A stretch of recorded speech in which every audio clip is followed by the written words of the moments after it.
તો સરકાર ટૂંક સમયમાં એમએસએમઈ અને માઇક્રો યુનિટ એક્સપોર્ટર્સ માટે એક ખાસ યોજના લાવી શકે છે.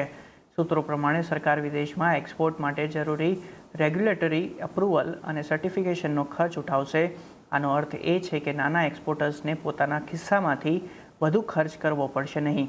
સહયોગી કરણની ગાંધી પાસેથી વધુ વિગત લઈએ. કરણ, ખાસ કરીને એમએસએમઈને સરકાર શું રાહત આપવાની તૈયારી કરી રહી છે? જી, તો સરકાર એમએસએમઈઝ અને જે માઇક્રો યુનિટ્સ છે તેમને એક મોટી રાહત આપવા જઈ રહી છે. તેવી આજે આપણને સૂત્રો તરફથી એક એક્સક્લુઝિવ માહિતી મળી રહી છે.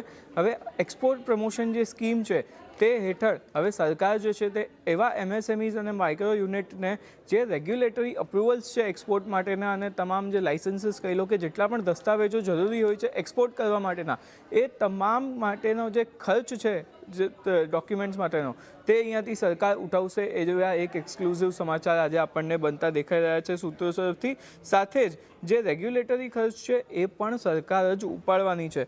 તો બીજી તરફ જે નાના શહેરો છે ત્યાંના જે એક્સપોર્ટર્સ છે તેમને પણ અહીંયાથી રાહત આ પ્રકારની મળી શકે છે અને ત્યાં પણ આ તમામ પ્રકારની વ્યવસ્થા જે છે તે સરકાર તરફથી કરવામાં આવી શકે છે. સાથે દરેક જિલ્લામાં 1000થી વધુ યુવાનોની ભરતી કરવામાં આવશે આ પ્રક્રિયા માટે, તેવું પણ અહીંયાથી સરકારનું કહેવું છે, એવું આપણને સૂત્રો જણાવી રહ્યા છે. સાથે જ એક્સપોર્ટ પ્રમોશન મિશન હેઠળ આ જે સમગ્ર વ્યવસ્થા છે તે બનાવવાનો પ્રયત્ન જે છે તે અહીંયાથી સરકાર કરી રહી છે. એટલે જો આ સ્કીમ અમલમાં આવે છે તો જે નાના એક્સપોર્ટર્સ છે તેમને ક્યાંક ને ક્યાંક ખૂબ જ મોટો લાભ જે છે તે મળી શકે છે. જી.